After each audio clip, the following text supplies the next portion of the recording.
Hey Travis, welcome to the SABM podcast. Thanks for having me, Scott. I really appreciate it, buddy. Looking forward to this. Yeah, it's great to have you on. And we connected a few weeks ago, and you've got a few different things going on in the real estate space. So we've got a lot of, for some reason, a lot of military veterans or even active duty folks are, they buy investment properties, and if they're going to start a business, it's usually either a GovCon business or a real estate business. That's Right. Yeah, that's true. That is true. Yeah, but I mean that's what we're trying to do is we're actually helping facilitate that with our company. So it's gonna be fun to talk about. Yeah, maybe just to kick things off, if you wanted to share a little bit of an overview, kind of about what you do in real estate, and then also what led you into real estate, from your career in the Navy. Yeah, well, I mean, we can start with that. I mean, I did a career in the Navy, did 24 years. I retired in 2016 as a command senior chief. And what got me into real estate is actually when I bought my first house in California back in 2013, or no, actually 2011, we bought our very first house.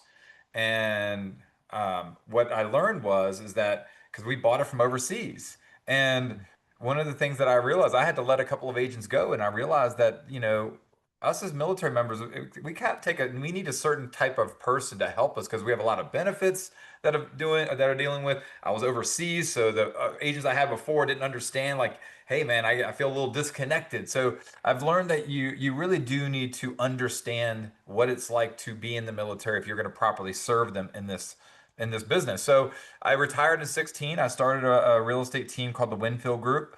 I was very blessed. We've built a successful business here with multiple agents and help over between 100 to 150 military families per year in Southern California. And I was very blessed to turn that over to my son last year, so who's still a Winfield, obviously, and he's just crushing. He's actually on pace to beat any production numbers I ever did before. Yeah, he's got to beat your records. Yeah, so I'm incredibly proud of them. And what's the best is that we're all about mission before commission. So that's what resonates with our clients is that, we really focus on taking care of them first. And so that when I turned that over to him, I've always had this vision and ever since I got into real estate that, if you think about this, here's some true statistics. There's almost over 20 million active duty and veterans in our country. And less than 12, around 12% of them have ever used their VA home loan benefit, which in my opinion is a travesty. And so, what we've decided to do is like really focus on helping those, helping get that 12% up to 100%. And we're doing that through a couple of different avenues. One of them is through real estate. And so if you think like from an insurance standpoint, if you think of insurance, who's the number one insurance for military members? USAA. Who's the number one bank for military members? Navy Federal Credit Union. Between those two companies, they own 92% of the market share of the 20 million veterans and active duty members. Hmm. And so what I realized though is that here it is in the real estate space where a service member is going to probably make one of the largest financial decisions of their life. There was no national brand that a service member or a veteran could trust that they could be able to go to and know that they're going to that everybody at the company is going to understand their needs. Just like when you call USA, they're always like, "Hey, senior chief, how can I help you today?" They speak our language. And so we wanted to create a business because we just have the firm belief that you don't know what it's like to serve unless you serve. So military operated real estate is that brand. And Mhm. that is the company that I'm literally starting as we speak. We're officially launching to the public next month. And the whole Oh, concept is we are like the Zillow for veterans on the consumer facing side, connecting our military members to more certified agents. And these are agents who all have to have a military affiliation before they walk in the front door. And then we put them through a very, very rigorous training program so we can verify that they actually know what they're doing because this industry is littered with a lot of people who maybe don't have that same experience. And then we also verify that they actually have the experience. So they have to actually close enough transactions so that we can also stand behind that they're an experienced agent. And so that's where our goal is to connect the veteran to our more certified agents around the country.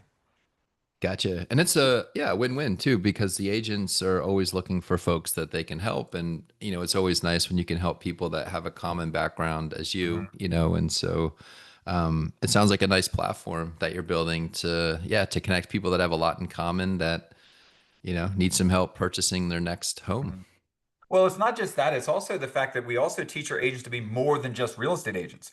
We actually teach them how to be kind of quasi VSOs, veteran service officers, where Yeah. they don't just understand buying and selling, they also understand the benefits. And I'll give you a true story that occurred last year.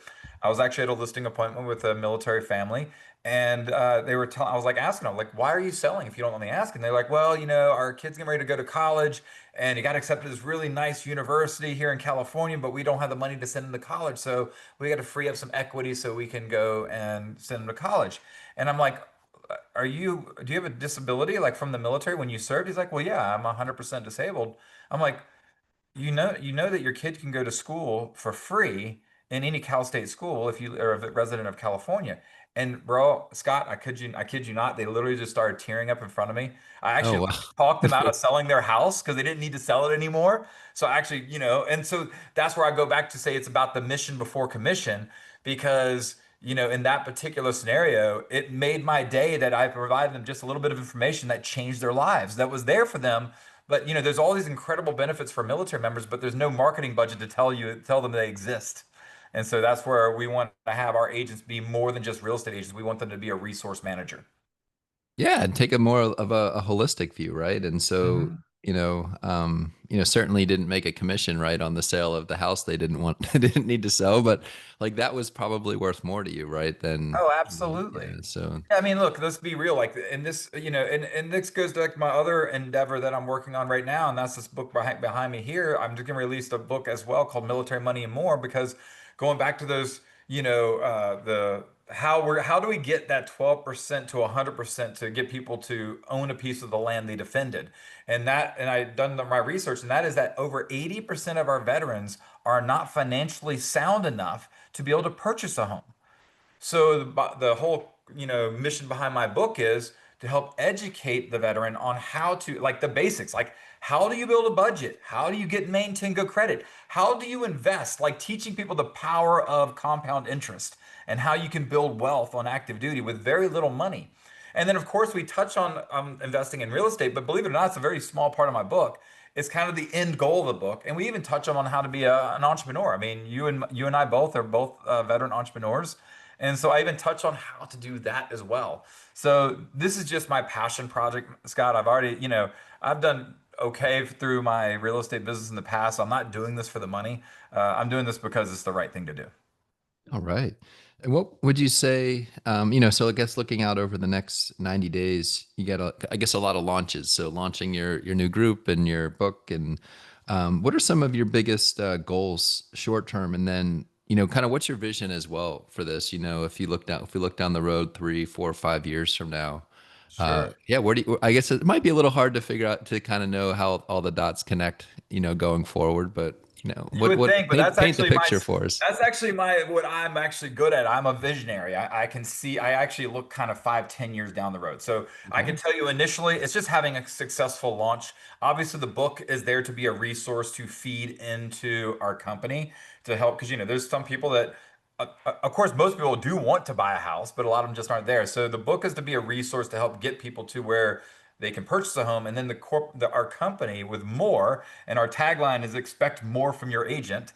And the concept with more is to be that one-stop resource. So I think near term is just having a successful launch and reach and help as many people as we can, but do it smartly. I'm not here to just jump head first. We are being very methodical in our launch. For example, I've already trained 50 agents strategically around the country to be certified so that when we launch in November, we're ready to go. So I can't go and tell the consumer, hey, veteran, come hire a more certified agent if I didn't actually have certified agents. So that's our first step. So I'm just looking forward to that. I'm excited for the book to launch short term and hopefully get a lot of activity and people reading it. And I'm just praying that it makes a difference in just one person's life. Would be a success story for me. And then long term, very simple, man. I think that if I go back to the statistic that Navy Federal and USA own 92% of the market share amongst our military members. Veterans United, number one VA lender in the country when it comes to lending. But there's currently not a brand that somebody can trust from coast to coast where they can come in and trust who they're working with in the real estate space. So my goal is in the next 3 to 5 years is more to be synonymous with USAA and Navy Federal in the next 3 to 5 years. All right. Yeah. Well, they've been at it for 100. So I know. I'm on a sprint, Scott. I have lofty goals. yeah. In the business world, I'm sure you've heard of the concept of BHAG. Yeah. Big, Absolutely. hairy, audacious goal. Well, that's my big, hairy, audacious goal. That's a yeah. Why set a small one? So that's an awesome goal. And what are your challenges? What would you say are some of your challenges? How can the listeners help you? What introductions are valuable for you? What skill sets are you looking for to help you achieve those goals? Well, I think it's just a matter of creating a product that is, and create a product and service that is beyond reproach. And we're bootstrapping this. I don't have a big investor backing us right now. This is just a mission-driven thing. And so I think my hope and need is to, walk the walk and have the consumer give our one of our agents a try, and then spread the word. There's a reason why Tesla. When was the last time you saw a Tesla ad on television? Yeah, I don't know. I see them around town, but Yeah, but you've probably yeah. never seen a commercial. Why? It's because Tesla created such an incredible product that their consumers become their biggest advocates and their walking, talking billboards. And so I guess that's what my approach is now, is just I want the opportunity to show that we're different and the mission behind it, and then to encourage them and incentivize our consumers to be our walking, talking billboards to make more of that standard brand that everybody can trust. Gotcha. All right. Well, sounds really exciting. And then, real quick, if you wouldn't mind just kind of sharing with us, I'd like to, kind of what do you envision is how the platform works? So, if somebody's a real estate agent, they're a veteran, they want to be, kind of go through the certification or be listed on the platform. How does that process work? And then how do the kind of the end users, the consumers, find the agents on the platform? Just yeah, curious to see how it all kind of works and comes together. Yeah, great question. Well, for our agents, it's very simple. If you're a military affiliate agent, you have to have a military affiliation to walk into the front door. It is a prerequisite. And what does that mean? That means a veteran, active duty member, or a military dependent or spouse. But with the spouse and dependents, you have to verify that you did actually live the military life. So, in other words, the spouse that says, "Oh, well, my husband's a veteran. I'm a military spouse. Oh, when did you get married? Oh, last year. Oh, when did your spouse serve? 20 years ago." That doesn't count because they didn't get to live the life. You had to have been married or grew up in the military life. So what our goal is that with more, here's where it gets really exciting. Have you heard of SkillBridge, Scott? Sure. All right, so we are nationally approved for SkillBridge. So any service member who's transitioning out, we can actually sponsor any team or brokerage around the country to have somebody SkillBridge with that team or brokerage while going through our training.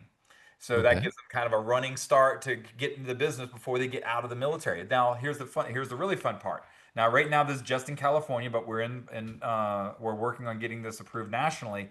But right now, I'm the only real estate company in the country that's approved with the Department of Veterans Affairs, where a service member can use their education benefits like Chapter 31 Voc Rehab, the Chapter 33 GI Bill, Chapter 35 DEA. You can use any of those programs to go through our certification and actually get a housing stipend while we teach you how to build your business. So instead of going to college, you can actually get on the job training and get compensated by the government to give you that little bit of leg up financial, back, I guess, safety net while we teach you how to get into the business and grow your business. Now, Wow. that's just for the real estate agent side. Now, Okay. for the consumer side, that's where we're actually launching a really fun program that I'm excited about, and it's called our More Ambassador Program. And what that is that's where we're helping agents who get their real estate license but cannot work full time. You're talking your active duty members and your spouses who are at home raising babies and they get moved every 3 years. So what we're doing is we're teaching them to be brand ambassadors.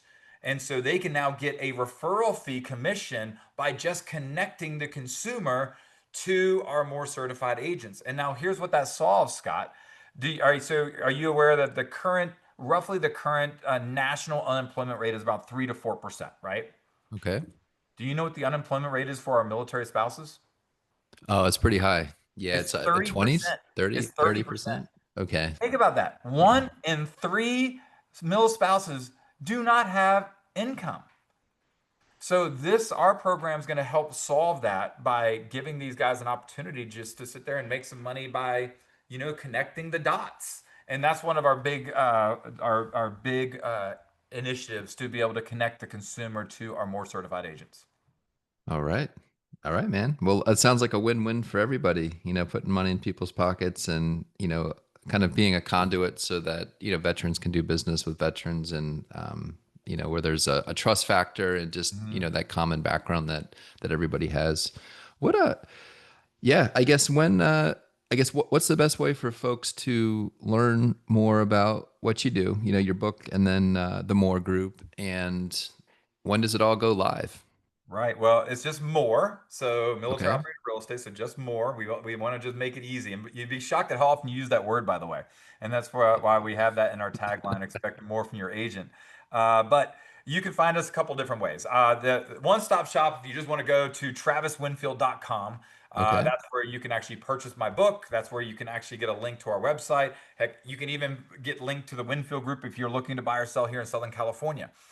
So kind of that's a one-stop shop, but the other websites are the Winfield Group, the winfieldgroup.org, and then the militaryoperated realestate.com are my two companies' websites. But again, traviswinfield.com is relatively easy to remember, and it's just a quick place where you can go follow me on social. You can even book me for a speaking event if that's something that maybe I was interested in. Yeah, absolutely. And we'll link to your websites and then also your LinkedIn profile if that's okay. We'll put that in the show notes. And yeah, was there anything else, any questions I should have asked that I didn't ask, or anything else No, you'd like to cover today before we wrap up? well, I think the big thing is that I just want to beat the drum about financial literacy. It's the reason why we wrote the book. I think it's one of the most here again, I love doing research and statistics. All 50 states. There's only 7 states in the entire country that do any form of financial education in the public school system. Oh, wow. So, and that's the reason why, people wonder why divorce rate in the military is so high, why we have 22 veterans a day taking their lives. Do you know what the number one factor behind both those statistics are? Finances. So why do we not put more towards correcting that? We do an amazing job in the military by defending our country in so many different ways. But if we could put more focus on solving the financial literacy crisis we have amongst our military members, we can help fix a lot of those statistics, both the divorce rate and the suicide rate. I'm sure of it. And so I think that's where we just want to keep that conversation going and making sure that people understand it's okay to talk about it, right? So many people are also afraid to talk about their finances. It's like that scary topic that is like that's none of your business. But if we just talk about it, if you can just have the courage to step up and ask for help, I think it could really move the needle. A lot of people don't realize that something as simple as I tell people, a lot of young people, right? This is a true thing with regards to compound interest. If we just take a service member who's 20 years old and instead of going out to dinner or partying once a month, can we agree that it's easy to spend $200 in a night going out, Yeah, right? yeah, So easy. what I'm going to challenge you is challenge your listener to say, hey, just imagine this. If you just take $200 a month at age 20 and you invest it into a compound interest account that, through the stocks, bonds, TSP, whatever, many different vehicles to explore, and you let it ride and you just invest every month for about 9 or 10 years. If you had shoved that money under your mattress, you'd have roughly about $22,000 to $23,000 under your mattress. But instead, you let it ride. And then let's say at age 30, you said, you know what, I'm done investing, but I'm just going to leave that money in there and just forget about it. Take a wild guess how much money you'll have in your bank account by the time you retire at age 67. A lot. Dude, $2.5 million. okay, not too bad for staying in one extra night a month. That's it. I mean, it's just that simple thing. But it's also time is also not your friend. If you waited to start investing until you're 30, you can invest that same $200 a month until you're 67, and you would have lost over $1 million worth of investing by just delaying 10 years. So if you have any young listeners, time is not your friend. But if you are a late bloomer like I was, just know it's never too late to get started. That's right. All right, Travis. Well, sounds good, man. Well, it's been great having you on the podcast today. Congrats on your success with your own real estate business and then passing that along to your son. That's really a cool dynamic, that keep it in the family um, and kind of also gives you a reason to, you get to see them more often, right? Because you're, Exactly. Exactly. Yeah. and It definitely gives me an excuse to stay connected. That's for sure. yep, and congrats on more, and congrats on the new book, and we'll link to all of your channels there in the show notes, and here's to a awesome finish to 2025. Absolutely, Scott. Thanks for having me, buddy. We'll stay in touch.